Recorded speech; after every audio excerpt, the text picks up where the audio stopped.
हाँ सर।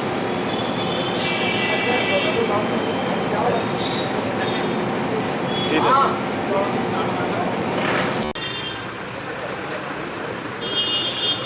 संजय भैया।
आगे आओ ना, इधर आओ आप।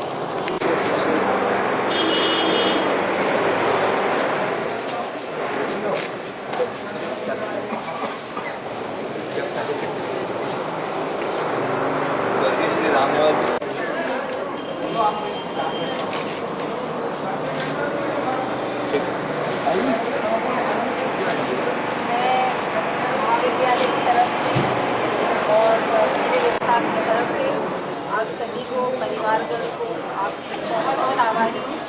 आपने इतना पुण्य काम किया है जो विद्यार्थियों को बहुत काम आएगा और ये अनुकरणीय है। नहीं, लोगों की सेवा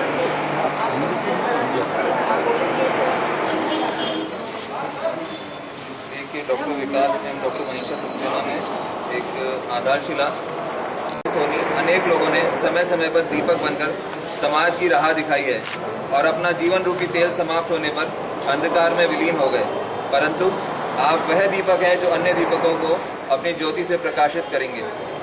आपकी प्रेम सरिता नेत्रहीन के लिए नयन, बधिर के लिए कर्ण, अपंग के लिए अंग एवं अश्रुपूरित नेत्रों में आशा की किरण जगाती रहेगी।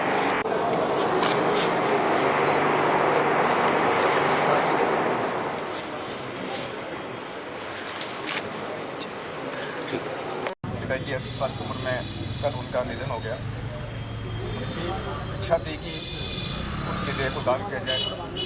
हालांकि हमारी कुछ परंपरा जो रही है उसके हिसाब से अग्नि संस्कार भी होता है, दाह संस्कार भी होता है, उसके बाद में और भी कई होते हैं, लेकिन उसके बावजूद भी उनकी इच्छा का सम्मान करते हुए हमने आज जो है मेडिकल कॉलेज में देह दान किया। और मैं उम्मीद करता हूँ कि दूसरे लोग भी इससे प्रेरित हो, क्योंकि एक बार जब शरीर नश्वर हो जाता है उसको जलाएंगे या दफनाएंगे तो किसी के काम का नहीं रहेगा। बेहतर ये है कि हम इस तरह से जो है इस कार्य को आगे बढ़ाएं ताकि जो मेडिकल स्टूडेंट शोध का कार्य कर रहे हैं कम से कम उनको उसका लाभ मिल सके। किस तरह की समस्या आई थी जब आप देहदान करने के यहाँ पे आए थे? मुझे बहुत दुख के साथ कहना पड़ा कि एकदम जहाँ मेरे पिताजी की बॉडी घर पे रखी हुई थी, मुझे मेडिकल कॉलेज बुलाया गया कि सब कुछ फॉर्मेलिटी है, आप देहदान के लिए कर लीजिए। यहाँ जब आया तो मुझे इस बात का बेहद दुख हुआ कि इन्होंने कम से कम 1 घंटे तक इधर से उधर ये कहते हुए नचाया कि साहब आप डेथ सर्टिफिकेट लाइए। अब आप बताइए कि अगर किसी आदमी की डेथ होती है तो इमीडिएट डेथ सर्टिफिकेट उसके पास कहाँ से आएगा। मैंने उनको कहा कि मैं कैजुअलिटी में लेके आया था, यहाँ चेक कराया, उसके बाद वो डेथ हुई है, तो आप बना दो। तो बोला नहीं, आप किसी प्राइवेट डॉक्टर से ले आओ। अब मुझे बताओ कि जब इलाज के लिए हम सरकारी अस्पताल में आए तो प्राइवेट डॉक्टर किस तरह से उसका डेथ सर्टिफिकेट देगा और इमीडिएट डेथ सर्टिफिकेट मिल कैसे सकता है। मुझे बहुत दुख की बात है कि एक तरफ जो है आप ये कहते हैं कि रक्तदान कीजिए, देहदान कीजिए, लेकिन जब कोई देहदान के लिए जाता है तो वहाँ पे इस तरह की समस्या का सामना करना पड़ता है। मुझे लगता है कि इस तरह से इनका अगर रवैया रहा तो आगे से वो इस काम के लिए आगे आएगा।